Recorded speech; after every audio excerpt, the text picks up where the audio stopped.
everyone, and thank you so much for joining me today.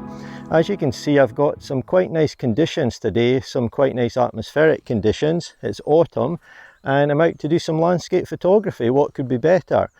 What I want to talk about in this video is camera settings for landscape photography. So typically in my videos, when I take an image and I show it, I don't put up the camera settings that I used, and that's really because I don't think they're that useful to people. I did ask viewers in a few videos ago, would it be useful, and most people said no, and it could actually detract from the video, and I sort of agree with that. However, I do very much feel that to beginner landscape photographers, this information could be useful just to get them started. And recently there's been a few people asking could I put up camera settings, and I had a new subscriber ask if I could do that. So I wanted to make a dedicated video about camera settings for landscape photography, just a basic overview. And I think this is the best way to help those people rather than just put up camera settings. And I'll explain why as the video goes on, but yeah, hopefully you'll find this useful. I'm going to try and find a few nice things I want to photograph, and I'll talk you through the settings that I'm using, and most importantly why I'm actually using them.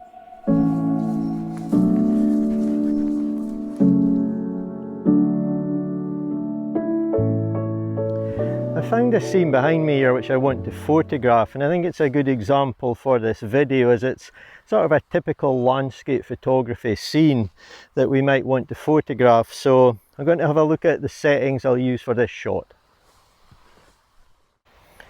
So I've got my composition set up for the scene here, and I think for the final image that you'll see I'll be using something like a 5:4 aspect ratio. I think that'll suit this scene quite nicely.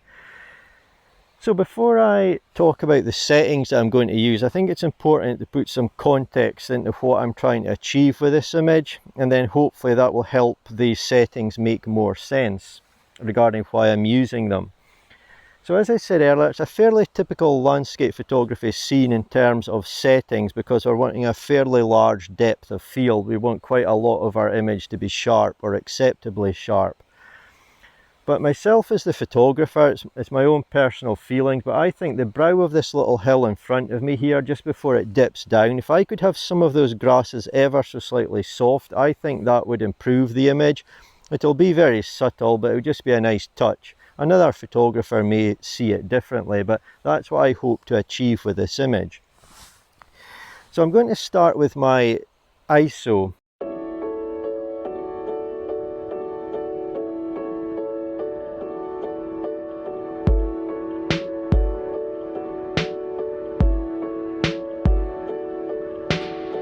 And I'll always use, if I can, the standard base ISO for my camera. So in this one, the Nikon here that I'm using, Z7 II, it's 64.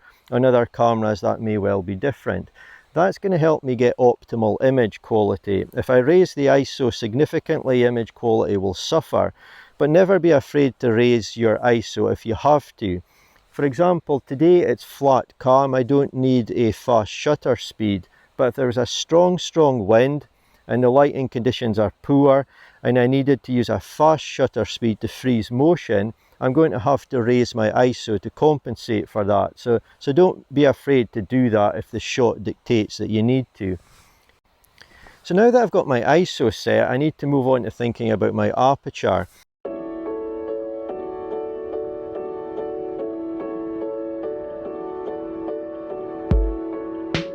Which aperture do I need to use to get the depth of field that I want for this photograph?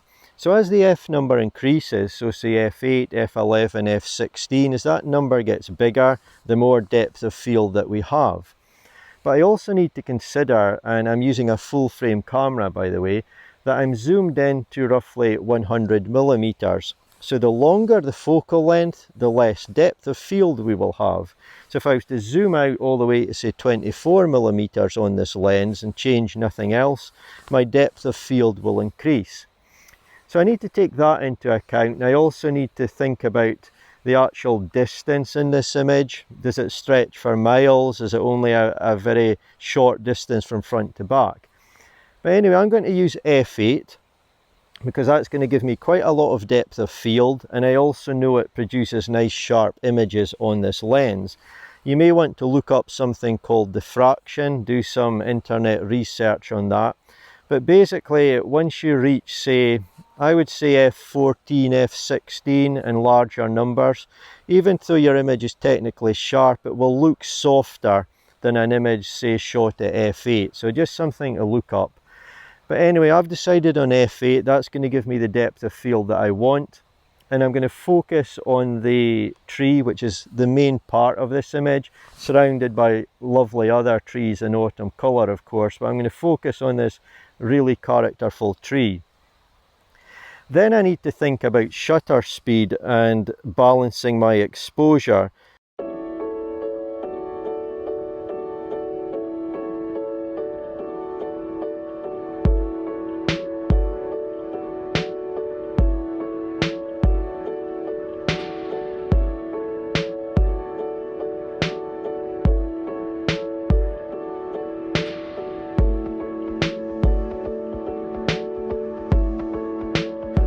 So let me get f8 dialed in, and we've got ISO 64, and I've got my exposure set correctly, and it's at 1/8 of a second. So that is absolutely fine. That is just to balance my exposure triangle. There's no need to change my shutter speed. There's practically no wind at all, so shutter speed is almost irrelevant. I could take this shot, if it needed 5 seconds, everything will still be very sharp. There's no wind movement. So that's how I've worked out the settings for this shot. I'm going to put on my 2-second timer. Just double check I'm focused. And that's the image captured. I hope you like it.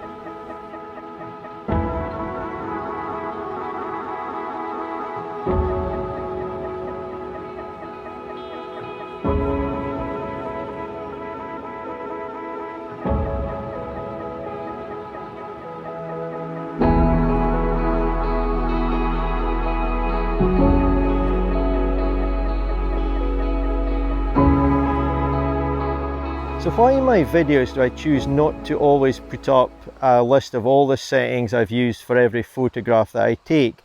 Well, one reason is that I think in terms of photography itself and producing videos for YouTube, I think it can be a little bit distracting, and looking at settings that were used can detract the viewer's attention from the actual image. And I think, to me, photography is always the most important thing. It's the art of photography, it's the final image rather than which settings were used to capture it.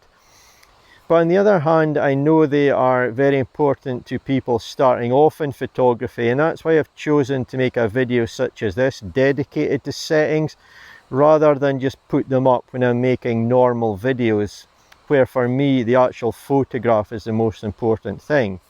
So the second and perhaps more important reason why I don't put up camera settings in my YouTube videos is I really don't think it's much help or much use to anyone. And the reason I say that is because unless your camera was in the exact same position as mine at the exact same time taking the photograph, and for example I'm using a full frame camera, so you'd need to be using a full frame camera, unless all those conditions could be met, and of course that's impossible, then the settings that I use are no real use to you. For example, if I was taking a photograph, if the lighting conditions change, I would change my settings. If I see the wind is picked up and the leaves are moving, I would change my settings. If I change my focal length, maybe I move a few feet forward or back, then I'm most likely going to change my camera settings as well. So hopefully you can see that once you've got a basic understanding of settings, what they do and how to use them, seeing the settings that I've used for a shot or any other photographer has used really won't help you much. But I fully get why a beginner needs to learn and understand settings, and that's why I think it's much more use for me to make a dedicated video such as this about settings and why I'm using them, rather than just show them in my standard videos. So while I was on location, the most important camera setting for me was aperture, to ensure that I had sufficient depth of field to get enough of my image sharp to suit my personal taste. In terms of shutter speed, I could have used a much quicker shutter speed, a faster one, or I could have used a much slower, a longer shutter speed. And in terms of you, the viewer, looking at the image, you wouldn't have really seen any difference because there was no wind movement and it wouldn't have changed the end look of the image. In terms of my ISO, I was able to keep that at the base ISO of 64. There was no reason to change that. So that was a fairly typical landscape scene where shutter speed wasn't really important on that day due to the fact there was no wind movement. But I now want to take a look at 3 other images in which aperture was still very important to get enough depth of field, but shutter speed was the most important setting for me. So if we have a look at this first image in which I want to talk about my camera settings, this one was obviously shot at the coast. My tripod was positioned quite close to the water's edge. There's some stones you can see in the foreground. We've got some nice rocks. A few nice rocks in the sea itself stretching out into the distance, and it may be hard to see on YouTube, but there are some mountains way off in the distance as well. So in terms of my camera settings, aperture was obviously very important to get sufficient depth of field, but shutter speed was really key for me to get the look in the water that I wanted. And I should point out that this image was shot on an APS-C sensor camera. It was on my Fuji X-D4. So my focal length was 20mm. I decided that f9 was sufficient aperture to give me the depth of field that I wanted, and it would produce a nice sharp result on my Fuji X-D4 with the lens that I was using. And after experimenting with shutter speed, I found that half a second really gave me a nice look to the water, and that was what I decided to go with. And regarding ISO, I was able to keep that at what I believe was the base ISO, the lowest ISO on the Fuji X-D4, and that was 160. On to this next image. It's obviously shot in a woodland. It was a fantastic winter's day which I'll never forget. I really liked this scene. I loved the character of the tree. I liked how the snow was beginning to form on the branches. So I wanted the tree to be sharp, but obviously with this falling heavy snow, the visibility wasn't great, and some of the distant parts of this scene were hard to see to my naked eye when I was there, but I still wanted them to be acceptably sharp in my photograph, just to convey the look of the scene as it was for me as I stood there. So yeah, an image that I really like. And in terms of my settings, again, shutter speed was the most important for this one. So it was shot again in my Fuji X-D4. I was at 34mm, fairly close to the tree. In terms of my aperture, f6.4 gave me sufficient depth of field. That got the parts of the image that I wanted sharp to be acceptably sharp. And in terms of shutter speed, this was the key setting. 1/15 of a second gave me the look that I wanted. But again, a different photographer may have interpreted the scene totally differently, and they may have used a different aperture and a different shutter speed as well, and obviously a different ISO. But for me, I had to use ISO 500 to balance my exposure in combination with the other 2 settings. I do recall it was fairly dark, so I needed to use a fairly high ISO just to get the exposure correct. On to now the final image that I want to take a look at today in terms of camera settings, and this one is obviously a seascape, totally different from the snow-covered woodland scene that we've just had a look at. And when I was photographing this scene, I decided that I wanted to create a very calm look to my image, create a peaceful image, an ethereal image, and I decided I wanted to use a long exposure to help me do that. That would help smooth out some of the water and capture some of the movement in the slow-moving clouds which were drifting across the scene in front of me. It really was a beautiful day, and that's the look that I wanted to have in my final image. In terms of the camera that I used for this one was shot on my Canon 5D Mark IV, so a full frame sensor. And I shot it at 24mm, so it was quite wide. And I used Aperture f16. So the stones in the foreground were very close to my camera, There was obviously some interest in the midground, and way off in the distance there's some hills. Again, it may be hard to see on YouTube, but they're quite small, but they're a key part of the photograph if you are looking at it on a larger screen or on a print. So I wanted those to be sharp. So f16 gave me the depth of field that I wanted. In terms of shutter speed, I would have been using an ND filter to help me get that long shutter speed, and it was a 64-second exposure, and for me and my taste that worked out perfect. And in terms of my ISO, I was able to use the lowest base ISO on the Canon 5D Mark IV, which was ISO 100, and that helped give me a nice overall quality to the final image. So if you're new to landscape photography and just starting out on this wonderful journey, I hope this video about Karma settings has been useful for you. I could have went into so much more depth about Karma settings, but I wanted to keep the video fairly simple, fairly to the point, and I thought it would be useful to show a few photographs and also how myself as the photographer decided upon the settings that I wanted to use in order to help me produce the end look to the image that I wanted. But anyway, as always, I really do appreciate you watching. Thank you so much for taking the time, and hopefully I'll see you in my next video.